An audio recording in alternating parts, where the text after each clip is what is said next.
Welcome to Tackle Talk Live, dedicated to making you a better fisherman.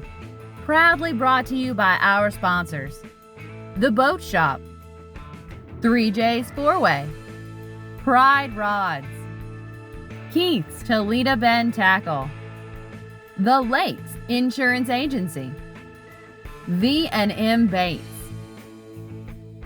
Now on to your hosts, Ranger Daiwa Pro Staff Steve Graff and V&M Baits President Kevin Jean.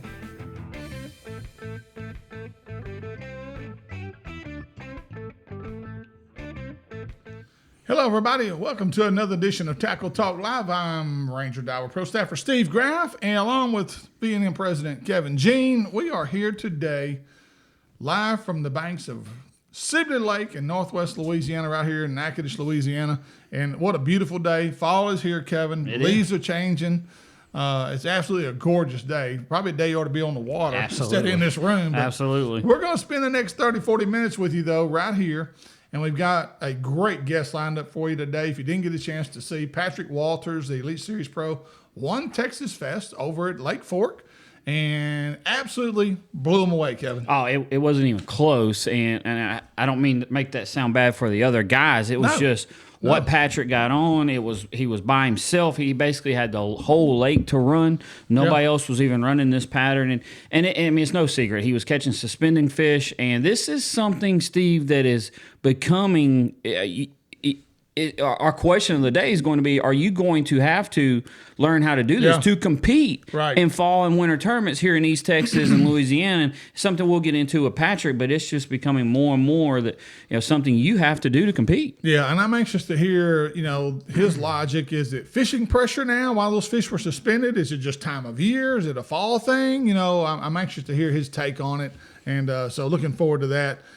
We've got a lot of tournaments that are coming up. Still some tournaments going on up till around Christmas time. So you guys out there that aren't in the woods hunting and still want to fish, there's a couple of events coming up. Both of them are at Rayburn. Yeah, several events going on at Rayburn. We got the Open coming up in a couple of weeks at Lake Louisville. So we got some stuff going on still. If you want to fish, it's there. Yep. And plus a lot of guys getting ready for January. Hard to believe we're talking about 2020 already, but there's some tournament trails that'll be kicking off the first weekend of January. And it seems like, Kevin, we're kicking things off earlier and earlier every year now, and it's kind of becoming a little annoying. Those of you that are tournament planners, we're just kind of dropping a little hint. And I think the problem is, Kevin, there's so many circuits. There's only so many dates in a month. Yes. There's only 4 weekends in a month, 4.5, but still. Well, especially at Sam Rayburn, where so many tournament trails are going there, there's just no dates. There's not enough Saturdays. Try to find a boat round. And as we talked about the last time, so if you're fishing, I think the BFL's that first weekend in January, you've got to basically be practicing on New Year's Eve. Yeah. And so following that, you got Bass Champs the next weekend. So people are going to be pre-fishing the weekend before because Bass Champs has dead water. Yeah. So I'm telling you, it's gotten where it's crazy. I really feel sorry for our tournament director trying to plan and schedule boat ramps right now, because it would absolutely be. You have to do it a year and a half in advance. So I agree. I mean, and that's why some of these circuits are coming out with their schedules in September for the next year. And so. we do a V&M Baits tournament on Sam Rayburn every year, and I'm about ready to pull my hair out trying to schedule it. Yeah. A year in advance, and it's hard to find open dates and what's going to work best for you, and so on and so forth. Yeah, and that we're just talking about circuits. We ain't talking about just an open tournament. The Spino Tire, the Dillon Poche. Yeah. I mean, those attract a lot of anglers, and a lot of anglers like fishing that stuff just because it's something different, right? And it's a great cause. Great cause. So, but I think some of these circuits are kind of taking a little bit away from all that. But anyway, real quick, we're going to move on before we get Patrick Walters on. We're going to talk about our sponsors of the show, Kevin, the Boat Shop. The Boat Shop. Mr. Raymond Kidd and his staff take great pride in keeping your boat and motor performing at its best. A certified Yamaha dealer and full support Garmin dealer, offering the best in electronics and the new Garmin trolling motor. Stop by 2410 Sanford Avenue in Shreveport and let the Boat Shop take care of all your boating needs. Give them a call at 318 402-0399 or go to the ShreveportBoatShop.com. 3J's 408 Cypress and the Outdoors, John Abraham and his gang down there. Appreciate all your support. If you're looking for guns, ammo for hunting season, deer stands, feeders, they got everything you need right there. If you're a fisherman still getting ready for the white perch, a lot of guys start fishing for white perch in December and January. Hey, he's got a great line of Bobby Garland down there at Cypress and the Outdoors. Go in there and check it out. And if you're a bass fisherman, he's got V&M. He's got Strike King. He's got the top name brands of the bass fishing world. Stop in, pick you up a few bags on your way to Cane River, Red River, Toledo Bend, wherever you're going, and check it out right there. And also while you're there, go to the deli, which I can't resist. So Get you a Crispito, get you a meat pie or whatever special they got for lunch. They got great lunch menu. Check them out. Cypress and the Outdoors, located at Cypress, Louisiana, exit 127 off the Interstate I-49. Keith's Toledo Bend Tackle, located at 6302 State Highway 21 East in Hemp Hill, Texas, just across Pendleton Bridge. Stop in for the latest fishing report and shop all the right tackle to make your trip to Toledo Bend or Sam Rayburn a success. Whether your trip calls for bass fishing, white perch tackle, catfish bait, or the ultimate fighting shiner, Keith has you covered. You can stop in. Keith's there most of the time, Keith or Ben Matsubu. So if you just need to know plain and simple, hey, what's the fish biting on Sam Rayburn? What's the fish biting on Toledo Bend? Either one of them can answer your questions, I promise you. And we've got Lake Insurance Agency. Lake Insurance is an independent insurance agency that has been taking care of Texans' insurance needs for 25 years, offering auto, homeowners, boat, recreational, vehicle, life, health, commercial insurance. The owner, Clark Moore, is a local guide and tournament angler who understands your insurance need as a boat owner and wants to be your go-to guy for all your insurance needs. So give him a call for a free quote. The agency is located at 805 Southeast Stallings, Suite 3, Nacogdoches, Texas. And give them a call at 936-205-4467. And on the phone, Patrick Walters. Patrick, you there with us? Yes, sir. How are you guys doing today? We're doing great, Patrick, man. Thank you for taking the time. I know your phone is blowing up, and we appreciate you taking time. You may be on the road headed back home. I'm not sure where you're at right now. Absolutely. I am on Highway 20, and I am heading east, heading back to South Carolina. Yep, and I just left South Carolina, so you got about a 10.5-hour drive. I made that trip to Hartwell last week, and that's a pretty good little haul. It is a good little haul. It was actually about 15 hours from Fork to South to where I'm headed. I'm actually in Summerville, which is the low country. I'm heading towards the beach. Oh, okay. I'm about 25 miles inland, so we got a good little ride ahead of us. I'm sure it's a whole lot easier drive with that blue trophy over in the passenger seat, Patrick. Yeah. It's definitely a lot easier this year because I left here last year. And we had a decent tournament. I think we made the top cut. I think I ended like 30th place or something. But the last cast of the tournament, I lost a 10-pounder. It was on the bed. I hooked her on a wacky worm, and the hook pulled out of her mouth. And that was the last bit of fork that I remembered. I had 18 months to think about that fish. Wow. and it was a little bit tougher ride last year than it is this year. This year it's definitely a little sweeter. I also noticed you had your wife with you. I saw her up on stage, and that's got to be a great feeling because, as anglers, especially on the professional anglers, wives are a critical ingredient to a lot of you guys on tour. They provide support. They help schedule events for you guys. How important is your wife in this victory? Girlfriend, excuse me. Nope, that's my wife. Okay, it did happen. I thought it said wife on the, Yep. Well, actually, next weekend we're going on our anniversary trip. We're going to the mountains. Okay. We'll be married 1 year come next weekend, November 22nd. But it's very crucial. I mean, having everybody behind you to support. If you don't have people who truly trust you and believe in you, then you can't make it happen. And she's there. She's behind me. She's always had my back. And it definitely means everything. She actually wasn't out there. And after day 2, when I took the lead, because I called her on the day 2 after practice, and I said, "Babe, I feel pretty good." I said, "I think I'm gonna catch some fish." And I never call her and tell her anything like that. Yeah. And she was like, "Okay, sure, And after day 2, she's like, "I bought a plane ticket." And I'm like, "Okay." I didn't even ask her. She said she was on the way. Absolutely. That's awesome, man. That's awesome. Well, Patrick, let's jump a little bit into the tournament here. So, of course, first of all, congratulations on the win and breaking the Century Club. And I know that was huge for you, as we could see watching live. But let's start with practice here. So you're catching the suspending fish in timber. Is that something when you came here to Fort that you kind of had in your mind that you wanted to try to do, or is it something that just kind of played out in practice? That was actually the only thing I wanted to do coming to Lake Fork.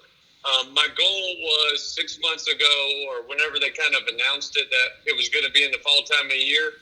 And so, I was like, okay, I'm not going to be fishing during the spawn, and I'm not going to be fishing like really on those offshore schools where the fish are just pushing out there. And I went into the tournament with the mindset of, hey, I wanted to win the truck. That was really what I wanted to do. I didn't really come to win the tournament. I wanted to, of course, but that was what I came to do. I wanted to throw big swim baits, and I wanted to like a big wacky worm or something. I wanted to fish timber. I was going to go fish timber the whole time. That was the plan from the get-go. And just to go catch one single giant fish in 4 days. And it turns out I got in the timber and there was more than one fish. There was a lot of fish out there. So at what point did you realize, okay, I've got this deal dialed in now. I feel really good about what I'm doing. And nobody else was figuring that same pattern out. That's what just baffled me. I mean, let's be honest. There's some of the best fishermen in the world on that tour. And you're like, wow, how come more people didn't find that? That's what really confused me because it wasn't one spot for me. I mean, I fished everywhere I went, I felt like there was fish there and I could pull up and catch a fish. Like, it didn't matter where in the lake I went. And after practice, I told Dad, I was like, man, something's weird. I was like, I feel pretty good. I was like, I can go out there and catch fish. I don't know how big they're going to be, because the biggest one I caught in practice was like 3.5 pounds. I lost one good one during practice. So I was like, okay, there are some out here. I'm just going to fish timber, all day and see what happens and what I can catch. But I was like, I'm not seeing anybody. I'm not fishing around anybody. I was like, so I might be missing the boat. Even during the tournament, every spot I went to, nobody was there. It's like I kind of felt lost, but I was like, I'm catching fish, so I'm not going to change, Yeah. And that's the thing is you got to fish for the fish, you got to beat the fish every single day in every tournament, not the people. Yeah. Because, these are the best anglers in the world. And I was shocked that somehow nobody else got on this pattern. Well, Patrick, watching live and listening to Zona, who had talked to you kind of how your practice went, he was stating that you were saying that it was certain trees the fish were on, or they were on the same trees every day out in this flooded timber. Kind of dial us in on that. In certain areas there was better, it would be like a pocket or like a point. There would be some fish hanging out there, and they would kind of roam through the timber. Mm-hmm. And then in certain stretches, there would just be one tree that was the best out of the whole timber patch. And it would typically be like, say, the deepest tree, the furthest one out, or the one that was like on the tip of a point. It would just be one tree where it was the biggest ambush point. That's why they would be there. The wind would blow on this one the hardest, and so there'd be more current on that one. And that's the one they would push to because the bait would get there first. It was just you weren't catching just one fish off a tree. You were catching multiple fish off the same tree? Certain ones, yeah. There was probably like 4 trees I caught fish on every single day for 4 days. Wow. One tree. And I had to cast out, and if I did the left side, I was going to get hung. If I threw to the right side, I wouldn't catch one. But if I went all the way behind it and approached it from one angle, it would touch the tree right or something, and they would bite it. It was weird. Even if they were there, you just couldn't catch them sometimes. It was all position. And some patches, it was like you just had to go through there, and they would just move every day. But there was a couple key ones that they were there every single day. But you saw them all on your graphs before you even made the cast. I saw the majority of them. A lot of them, what I was trying to do was, as the tournament progressed, I would kind of know which ones they were on, and I'd try to make a long cast to them before I could even see them, because then they couldn't even see or hear me either.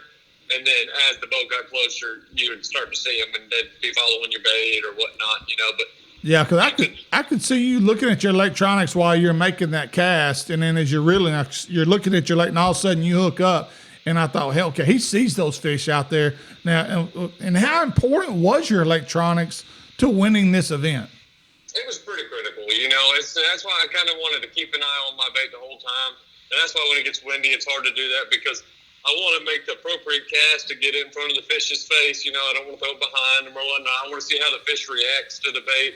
And he's going to sit there and chase it. And you can tell when he's going to bite it. It's just, you got to sit there and you got to fire him up. It's like playing, cat and mouse. I got that little laser down there playing with that cat. Yeah. When he's finally going to pounce on it. Now, how deep was the trees that you were fishing in, and then how deep were the fish? It varied. The biggest thing was the fish that were all suspended. They had to be shallower than 10 foot for me to catch them. I caught a lot of fish in, say, like 11 foot and less, but I also caught fish over 35 to 40 foot of water in trees. Right. Like I caught them in the middle of nowhere, but they had to be suspended shallow. If they were real deep, you couldn't catch them. Yeah. Now, are you a Garmin guy or a Lowrance? What's your electronics? I'm running Humminbird, and I had a Garmin. Oh, okay. Gotcha. Okay. Now, jerkbait, we noticed jerkbait was mostly the damage you did in the tournament. Is that in practice? And I know you didn't catch a whole lot of them in practice. Did you get any, like on swim bait in them suspended fish? Did you get on that bite at all, or was it just mainly the jerkbait? I threw every single swim bait, crankbait, worm, drop shot I had in the boat. I threw, Depths 250s. I threw S-wavers. I threw Stormarashi glide baits. I threw 7 different glide baits. I threw giant line throughs. I threw Huddleston. You name it. I threw the big Zoom swimmer. I threw the small 3-inch swim baits. I threw probably 15 to 20 different swim baits. I'm not kidding. I tried. You should have seen the pile of baits I had. I tried them and they would not touch it. Now, which one really kind of mimicked the shad best? Which one was there a key that you just said, oh, this one here, it's automatic when I throw this? No, there was none. No bait was dominant, really. It was, you really had to kind of it was all where the fish were located. If they were out there roaming, you could cast further with a certain bait. If they were thick in the cover, like that shadow rep would be better for bouncing off of the wood. And if they went shallow, like the final day I caught them in shallower than, they were all in the back of the pocket, and I was throwing another jerkbait. It was really depending on where they were positioning. I never had one bait that was a cure-all. See, and that tells me that it's, and you hear anglers say, oh, it's not about color, it's not about a particular bait, it's about the presentation. So you think presentation was probably the key factor for you? And I think presentation was definitely the biggest thing, but I think color was one thing too, and presentation was definitely the biggest thing. Yeah. But every morning I would start out with like an opaque color, like a shag color, something that was not see-through. That was, it had a lot more contrast to it, that they could see it better with low light conditions. Right. And then as the sun got up, I'd go to a shinier color, and then as it got real clear and the wind would slack up, I'd go more transparent. Right. Thanks, Dave. Shoot. And we have lost Patrick. We're going to get him back here real quick. and he's still on the other line that we dropped call with. Well, we're going to keep trying. There we go. Let's see what we got here. Hello? It's Mike. Hey, Mike, I got to call you back, Mike. And we got people calling in and trying to get back a hold of Patrick. Can you hear me? Yeah, we had another call come in, and I thought I was deleting the call, and actually, anyway. I was like, man, I guess his phone died. No, it didn't die. I just pushed the wrong button. Well, Patrick, this is something, I know you're from South Carolina, but, the Tennessee guys and Missouri guys, they're doing more and more of this. Here in East Texas, Toledo Bend, Sam Rayburn, Lake Fork, our guys, we just have never done it here. And I'm homegrown Toledo Bend, born and raised there, and we have all said from the last 30 years, if you can find out how to catch the suspended fish out of the trees, you'll blow every tournament away on Toledo Bend. And this was before the Garmins and everything came out. Well, back in February, I believe it was, Cody Huff came down and won the Toyota FLW Toyota Series on Toledo Bend. and the college series back-to-back weekends. Back-to-back weeks and 50, 60 foot of water with his electronics on Toledo Bend. Something none of us do here. And then you do this on Fork, and I can just imagine. I mean, people between Fort Rayburn and Toledo, it all fishes somewhat the same. And there's no doubt our fish get out there and suspend in that timber that y'all have done, brought this to light for all of us down here. And it's something all of us will be doing and learning how to do, and I'm sure you sold everybody around Lake Fork out of jerkbaits. Yeah. I can only imagine. I know I bought just about it. I went to a tackle store. They had it in there. I bought it out before they could get to it. Little strategy. It's something that nobody in the country, we've never touched. We don't ever fish for those fish. Even back home, we don't. And we know they live there because during the spawn, every single body of water, we see them. And you're like, oh my gosh, there's thousands of fish. And then all of a sudden they just disappear. Yeah. So they got to be somewhere. It's just, I think over time with technology, as it prevails, and as it just gets greater and greater, we're going to see different patterns and techniques start to develop on these bodies of water where it's been the same thing for 20 years. Yeah. Right. Well, I see you still got in your leading AOY for the Eastern Opens. I think you got one tournament left in that? Yes, sir. We got one tournament. It's the first weekend in December on Lay Lake in Alabama. Okay, so you're sitting in good shape there. Finished third on the Elite Series AOY. Congratulations. That's a great job. And what's the Bassmaster Classic? Coming back to Fort Worth, you're going to have to make that drive again.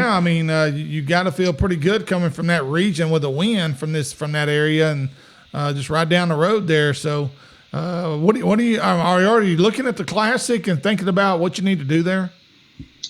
I've started to think about it a little bit. I haven't put too much thought into it yet, but just Texas fishing in general, mainly East Texas. I love the way it sets up. Yeah. It kind of sets up a little bit like home for me.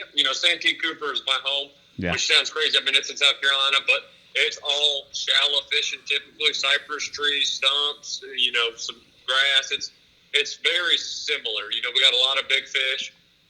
And so when coming out here, it feels like home. It's probably one of the most identical lakes that I've ever been to. Y'all just got a lot of big fish, a lot of quality out there. Yeah. That shows this week. If you can figure out how to catch them, they do live there. Well, it is amazing, as me and you talked on the phone earlier today, how Lake Fork, and it's like you said, it didn't matter where you went, you caught, and you didn't just catch pound and a half, 2 pounders. You're catching 4s and 5s, and you're catching quality fish everywhere you go. That's a tribute to the Texas Parks and Wildlife fisheries and the way they manage their Texas waters. It really is. There's a lot of lakes you go to around the country sometimes where you're like, yeah, this stretch of 7 miles is kind of desolate. There's not much life in there. But in Texas, on Lake Fork in general, there wasn't one pocket or one stretch of the main lake that I wouldn't go down that I didn't feel like I was going to catch a fish. I could run 5 miles down the lake and fish brand new water that I've never pulled into and be like, I'm going to catch something here. I don't know what it's going to be, but I just felt like every end of the lake had fish on it. When they showed the map of where everybody was at, it didn't matter. Guys at the bottom, guys at the tippy top, guys in the middle, they're everywhere. So at no point during the tournament, you never had guys trying to figure out, what is Patrick doing? Where in the heck is this guy? You said you didn't have anybody around you for a while. No, I never really did. And some of my spots, like day 3 or day 2, I pulled into one area that I fished the first day, and there was 1 or 2 guys around it. Yeah. But I wouldn't even worry. The areas, you got to think about timber in general in any of these lakes. It is such immense flats of it that you could share, if the entire field was fishing it, it wouldn't overcrowd it. Right. And so with nobody fishing at all, I was like, I knew the whole time, I was like, I'm not going to run out of fish because I will never in my entire life, if I fish there every year, twice a year, I hit every inch of that timber. There's just that much out there. Right. Yep. Well, Patrick, man, we want to say congratulations and on the win on the Century Club, on 3rd place AOY, and hopefully going on to win the Eastern Division AOY. I know that'd be a huge thing for you as well. So congratulations on an awesome year and all the success you've had this early in your career. Guys, I greatly appreciate it. And thank you for having me on today. It's definitely been a good year. I feel like I slipped up a little bit on the smallmouth. This other guy is getting the hang of it. It's going to take second year getting up there, but if we can figure them smallmouth out, them boys might be in trouble. There you go. Hey, got to have that confidence, man. Good job. Congratulations. Thank you again, Patrick. Hey, thank you guys. Y'all have a good one. All right, Patrick Walter, Elite Series Pro, with his big win over there at Lake Fork. We got the inside details as to exactly what he was doing. And, again, and you take your hat off. You just got to you still question, though, how is he the only guy, this group of anglers, that kind of put that pattern together? It's amazing to me. Again, Steve, it's just something. When you think of Lake Fork, and all these guys, made the phone call. Let's just be real about that. Hey, what's going on in Lake Fork before it went off limits? Right. How am I going to catch them? Yada yada yada. Yeah. And that is not a pattern that you associate with Lake Fork. No, because how many guides guide on Lake Fork? And how many of them do that? None. Yeah, exactly. I mean, you would think through all those quality guides on Lake Fork, somebody would have said, okay, here's how you can win the tournament. Yeah. And come up with that. Now say that. James Caldemeyer did mention that. Yeah. James Caldemeyer, when it came on for Bass Live, before the tournament even started, he says if anybody can figure out how to catch suspended fish on Lake Fork, they'll blow it out the water. Right. Nobody ever has, including any of the guides. Yeah. And if they have kept it under their hat. Yeah. So, and it's just like Cody Huff back in February on Toledo Bend.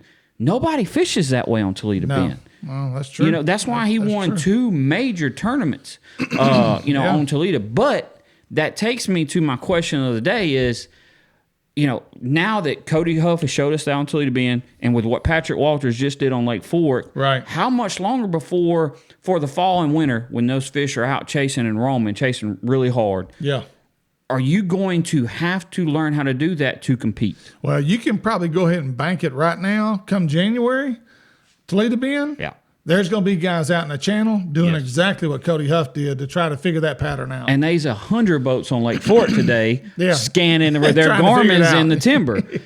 So it's just one of those things. But it also goes back to those pressure lakes. Yeah. Toledo Bend, Sam Rayburn, Lake Fork, some of the most pressure lakes in the country. Right. But the suspended fish don't see that pressure. Yeah, exactly. And let's not you can't sugarcoat this, and you can't sidestep the fact that Live Scope played a huge role in this win, and it's just another tournament that if you've got that device on your boat, Kevin, this weekend, for the first time, I actually saw fish on my Live Scope, could cast them, and actually caught them. Yeah.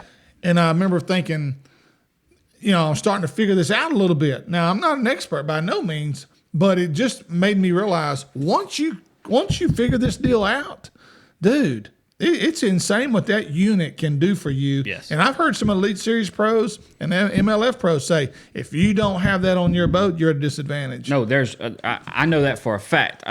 Cliff Pace, who I work with, and I get Cliff's boat every year, and he just switched to Garmin's. And when he got his Garmin's, he said, Kevin, I didn't realize how big of a disadvantage I was in, especially when they go up north smallmouth fishing. Right. He said you can see the boulders, you can see where to cast, you can see the fish. Set up on them, and they're right there. Yes. And you don't have to get over them. As we've talked about, I know you've taught me a lot, especially on Toledo Bend, on finding brush tops. Well, what do? You have to drive over them with other units. Don't have to do that anymore. Yeah, with these units, you can stop short and scan 30, say, there it is. A lot of people go over the brush pile to throw a buoy and mark it so they can make their cast. Right.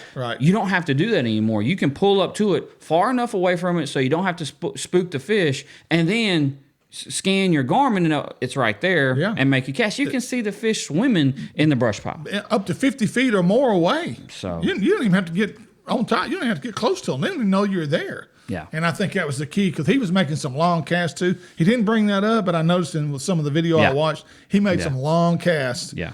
And it just amazed me how many times he's watching his electronics while he's reeling, and he was stopped, and all of a sudden he'd hook up. He saw that fish approach that bait.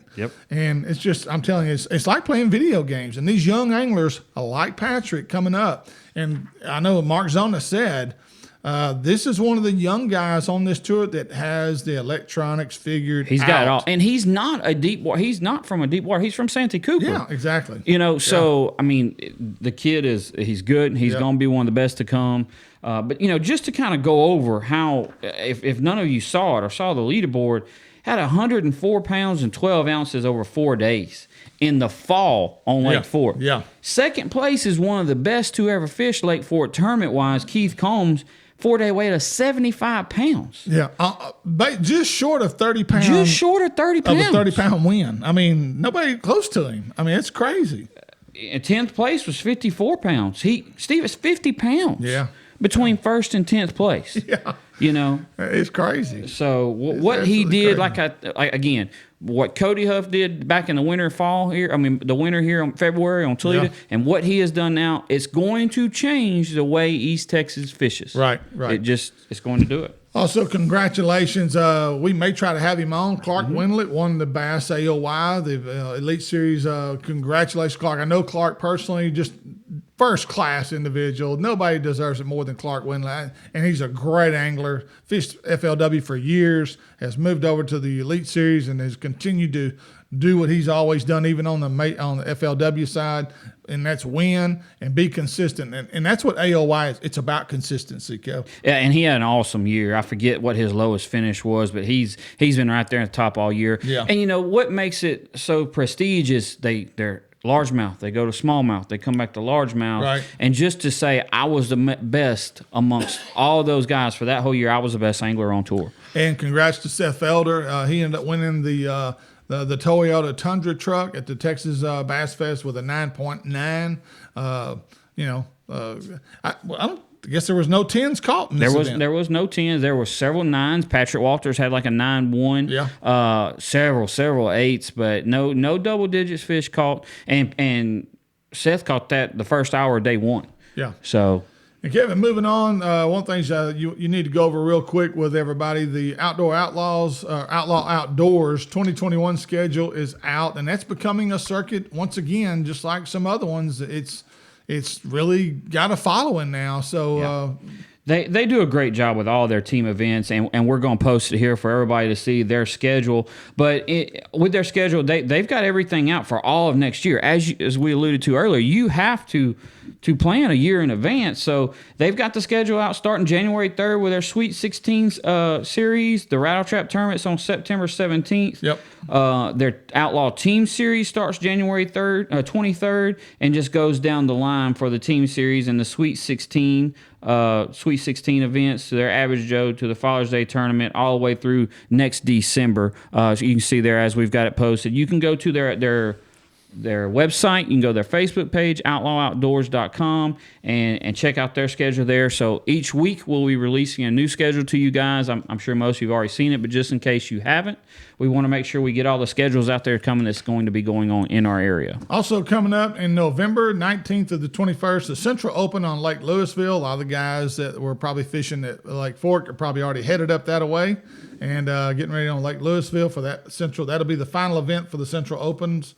That's a huge event, Steve. Guys trying to qualify for the Elites. I know our local Daryl Gleason setting second in AOY points, trying to qualify. Justin Cooper. Well, Cooper's not doing Elites. He's doing the Opens. About the Open. Oh, he's not doing the Opens. He's not doing the Opens. Okay. He did the Toyota. He qualified for FLW, and he is going to fish professionally next year. Talking about Justin, he will fish. Justin. I guess it will be the Pro Tour Big Five. Yeah, Big Five. Big Five Pro Tour. Okay. Man, looking forward to that. But anyway, huge Open for all these guys that's been trying desperately all year to make the Elite Series. It comes down to this tournament, which is going to be a very, very tough tournament. Yeah. November 21st, the Rayburn Toy Bash. Just a great cause, great event. If you're looking for something to have fun with, whether you catch fish or not, this is just a great event to participate in. It is. I mean, it's a $60 entry fee, and if not money, $60 worth of toys for an entry fee. No, you don't have to pay any cash for this event. Bring a toy or bring cash for them to buy a toy with. That goes on to give back to the kids in their area. So a great event if you're looking for something to fish that weekend. And December 13th, getting close to Christmas, I guess that's probably the last event before Christmas, the Keith Combs Rayburn Slam, which is an annual event for Keith. I don't know how many years he's been doing this, but quite a while. Yeah, several. It's another great event. Guys a lot of guys, it's their final tournament of 2020, and they wrap up their year with this event, and all of a sudden, 3 or 4 weeks later, they're back on Rayburn again, getting ready for whatever circuit. Start everything. Yeah, start everything over. January 2nd, and I added these in. Kevin didn't have the BFL number 1 will start on Sam Rayburn, just like it did last year, the first weekend of January. January 9th, Bass Champs follows the following week. So Rayburn's going to get crowded real quick, Kevin, first week in January. I mean, it's not like Rayburn's not used to it, by this time. And there might be some guys out there in the timber with their Garmins also. Right. And on January 30th, the ABA Open Series South Texas Division opens up. The ABA Open Series event for Texas, for South and East Texas. That's the first one. And then, of course, you've got the 150 solo that will be it's a new circuit that I know Kevin and I will be fishing. It takes place February the 6th on Toledo Bend out of Cypress Bend. Looking forward to that. And the numbers are just went off the chart as far as participation. Guys have signed up. So looking forward to that one as well. Again, good luck to our guys. All of our guys fishing opens up coming next week, and congrats to Patrick again breaking the Century Club for what he did this past week at Lake Fork. I really think he's going to be an angler that in the years to come is going to be really something to deal with. Yep. I mean, that kid knows what he's doing. He can do it all from the business side, as you can see how well he speaks there, and fisherman to everything. He's just an all-around fisherman. Yeah. Yeah. Also want to thank, once again, our sponsors, The Boat Shop, 3J's 4-Way Cypress and Outdoors, Keith's Toledo Bend Tackle, and the Lake Insurance Agency. Appreciate each and every one of y'all. Again, if you're interested in becoming a sponsor of Tackle Talk Live, contact us through our Facebook page. Just send us a message. Kevin and I, will get back to you. Kevin's got a packet he can send you, and we'll make sure we get you signed up and get you on board. Great opportunity. We've got great viewership. Numbers are still really good. And I think as we get into January of 2021, hopefully this thing's going to really take off as everybody gets back in the fishing mode again. Yes. So, anything else? I think that's good for the week. I think that's good for the week. It's time to go eat some lunch. So we're going to wrap this thing up. Again, thank you for tuning in. We appreciate each and every one of you guys. And if you want to continue to be a very good angler, you got to watch Tackle Talk Live.